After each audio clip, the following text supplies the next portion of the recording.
इस लिक्विड को फेंकने की गलती ना करें, सूखे हुए जेड को झाड़ जैसा घना बना देगा। आगे वीडियो में देखिए। अचानक से खराब होने लगा है जेड का पौधा, या पत्तियां सिकुड़ गई हैं, पीली होने लगी हैं, पौधा अपनी सारी पत्तियों को गिराने लगा है। ऐसे किसी भी प्रॉब्लम से यदि आप सफ़र कर रहे हैं तो ये वीडियो आपके लिए बहुत ही काम का होने वाला है।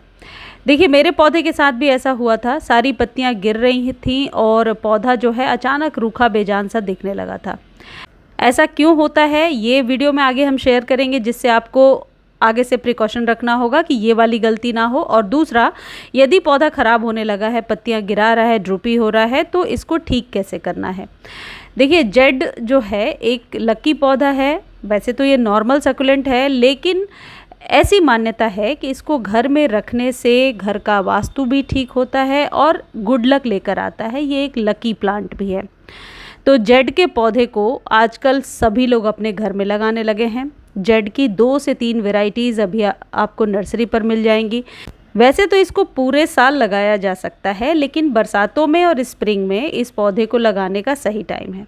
अब पहले स्टेप को ध्यान से समझ लीजिए। यदि पत्तियां लगातार पीली हो रही हैं, इस तरीके से पतली हो रही हैं और मुरझाई हुई सी पत्तियां दिख रही हैं, तो इसके 2 ही कारण हो सकते हैं। या तो पौधा जो है अंडर वाटर हो गया है, पानी काफ़ी टाइम से नहीं दिया है आपने। ऐसे सिचुएशन में इसकी जो जड़ें होती हैं वो पत्तियों से पानी खींच लेती हैं। या फिर पौधा लगातार धूप में है और पानी तो इसे मिल रहा है, लेकिन इतना धूप जो जून वाली, मई जून जुलाई की जो धूप होती है वो इसके लिए कभी भी सही नहीं होती है। तो पत्तों के पीले होने के यही 2 रीज़न हैं। तो ये आप पहचान सकते हैं और ऐसे करके अपने पौधे को बचा सकते हैं। यदि तेज़ धूप की वजह से जल रहा है पौधा, तो उसे उठाइए, मई जून जुलाई में सेमी शेड में रखिए और वहीं विंटर्स में धूप में रखिए। तो पत्तों को पीले होने से बचाना है तो दोनों चीज़ों का ध्यान रखना है कि धूप उतनी ही मिले आपके पौधे को, यानी मॉर्निंग की 2-3 घंटे की धूप, जिससे कि पौधा स्वस्थ रहे, खासकर मई जून जुलाई में।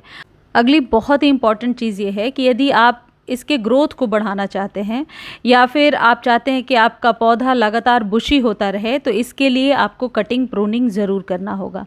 यदि ऊपर के 2 पत्तों को हटाते हैं तो वो पिंचिंग है, उससे भी बड़ी बड़ी पत्तियां आती हैं और नई नई स्टेम्स आएंगी। लेकिन मेरी तरह यदि पौधे की लंबाई एक तरफ ही भाग रही है तो फिर आपको इस तरीके से कट कर देना है। कट करने का 2 समय बहुत अच्छा होता है, एक तो बरसातों के पहले और दूसरा स्प्रिंग के सीज़न में। इसकी कटिंग को आप फेंकिए मत, जो कटिंग है उसे सॉइल में दबा दीजिए। आप देखेंगे कि 4 से 5 दिनों में नई जड़ें आ गई हैं। इसकी कटिंग को लगाने के बाद आप डायरेक्टली धूप में भी रख सकते हैं और पानी स्प्रे करके दे सकते हैं। तो पौधे को उसके यदि पॉट साइज़ के अकॉर्डिंग ही हम कटिंग और पिंचिंग करते हैं और उसी के अकॉर्डिंग उसकी ग्रोथ को रखते हैं तो सही रहता है, देखने में खूबसूरत भी लगता है और पौधे की लाइफ भी अच्छी रहती है। देखिए, कटिंग लगाने का बिल्कुल सही टाइम चल रहा है। बरसातों में आप इसकी कटिंग लगा सकते हैं। किसी भी वेल ड्रेन सॉइल में इसकी कटिंग ग्रो हो जाती है, किसी भी तरीके के सॉइल में ग्रो होती है और इसकी जड़ें निकल जाती हैं, जैसे आप ये देख रहे हैं। बस 1-1 इंच की कटिंग को भी यदि आप मिट्टी में दबाते हैं, स्प्रे करके पानी दीजिए और धूप में रख दीजिए, ये कटिंग अपने आप ही ग्रो हो जाएगी। जैसे इस पौधे की कटिंग आप देख रहे हैं, ये आज से 1-1.5 महीने पहले मैंने ग्रो किया था। अब इस पर नई पत्तियां आ रही हैं। तो जब नई कटिंग निकलने लगती है उस वक्त कौन सा खाद देना है ये आगे वीडियो में बता रही हूँ।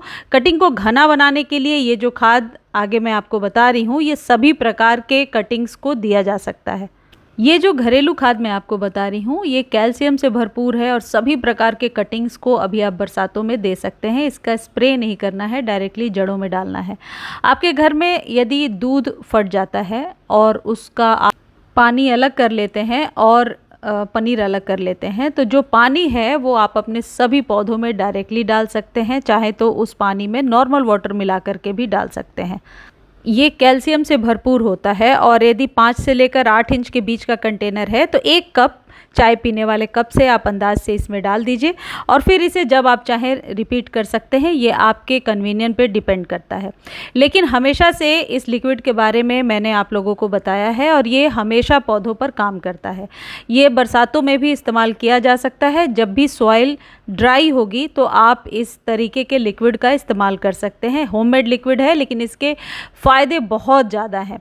तो फेंकने से अच्छा है कि आप जेड के पौधे में, क्रेसुला में या जितनी भी कटिंग्स लगा रहे हैं उसमें आप इसका इस्तेमाल करें। अगली खाद बताने से पहले कुछ चीज़ें मैं आपको बता रही हूँ कि अभी तक यदि पौधा आपने नहीं लगाया है और यदि आप नर्सरी से लेने जा रहे हैं तो माली आपको ऐसा बोलेंगे कि ये इंडोर प्लांट है, लकी प्लांट है, ले जाइए इंडोर लगाइए। ऐसी गलती बिल्कुल ना करें। इंडोर यदि आप इस पौधे को लगाते हैं तो ये पौधा मरेगा तो नहीं, लेकिन इसकी जो पत्तियां हैं वो लेगी हो जाएंगी, यानी कि एक ही स्टेम में बहुत दूर दूर से पत्तियां निकलेंगी, घना कभी भी नहीं होगा जिस तरीके से आपको इस पौधे का दिख रहा है। और पत्तियां अपने आप ही येलो होकर गिरना शुरू हो जाएंगी। जब भी आप पानी देंगे तो उसका रिएक्शन आपको पत्तियों पर ही दिखाई देगा।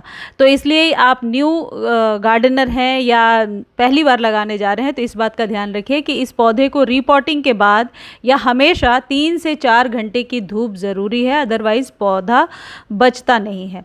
चलिए अब खाद की बात कर लेते हैं जो अभी बरसात के पहले आपको देना है अपने जेड के पौधे में। यदि आपको लग रहा है पौधा स्वस्थ नहीं है तो ज़रूर दीजिए ये खाद, और यदि पौधा स्वस्थ है, सब कुछ ठीक चल रहा है तो खाद देना ज़रूरी नहीं है। सिर्फ ज़रूरी बातों का ध्यान रखिए। जेड के पौधे पे अक्सर मिलीबग्स का अटैक होने लगता है बरसातों में, तो उसके लिए आपको राख का इस्तेमाल करना है। राख से आपका पौधा स्वस्थ भी रहता है और मिट्टी में जाने के बाद मिट्टी की संरचना भी बढ़ जाती है। मैंने भर के 1 चम्मच बड़े चम्मच से राख लिया है, और ये जो आप पाउडर देख रहे हैं ये प्याज के छिलकों का पाउडर है जो बहुत ही बढ़िया बरसातों में काम करेगा आपके जेड के पौधे पर। 1 चम्मच ये ले लेना है 1 गमले के लिए। यदि 5 गमले के लिए ले रहे हैं तो आपको 5 चम्मच लेना है। 4 से 5 घंटे तक भिगो करके छोड़ देना है और फिर जेड के पौधे में दे देना है। अब बरसात में खाद देने का जो सबसे बेहतरीन तरीका है, एक चीज़ याद रखिए कि यदि आपके यहाँ बारिश हुई है उस वक्त खाद नहीं देना है। मिट्टी कभी भी ड्राई है और उस दिन धूप है तभी आप खाद दीजिए तो ज़्यादा बेहतर होगा। प्याज के ऊपरी छिलकों का आपको पाउडर बनाना है, ईजिली पाउडर बन जाता है। और यदि पाउडर नहीं बनाना चाहते हैं तो फिर आप इसी को पानी में भिगो करके 4-5 घंटे छोड़ दीजिए और फिर उसी लिक्विड को राख में मिला करके जेड में इस्तेमाल कीजिए। जेड एक ऐसा पौधा है जो हर प्रकार के कंटेनर में ग्रो हो जाता है। तो जो लोग ये पूछ रहे हैं कि कितने बड़े कंटेनर में लगाना है, जैसा शुरू में मैंने आपको दिखाया, वर्टिकली भी बहुत ही अच्छा ग्रो हो जाता है।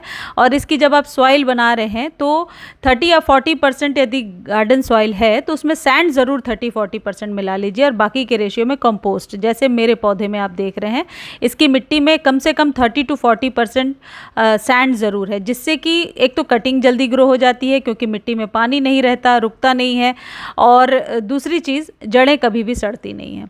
मुझे उम्मीद है मेरे द्वारा दी गई जानकारी आपको बहुत अच्छी लगी होगी। धन्यवाद।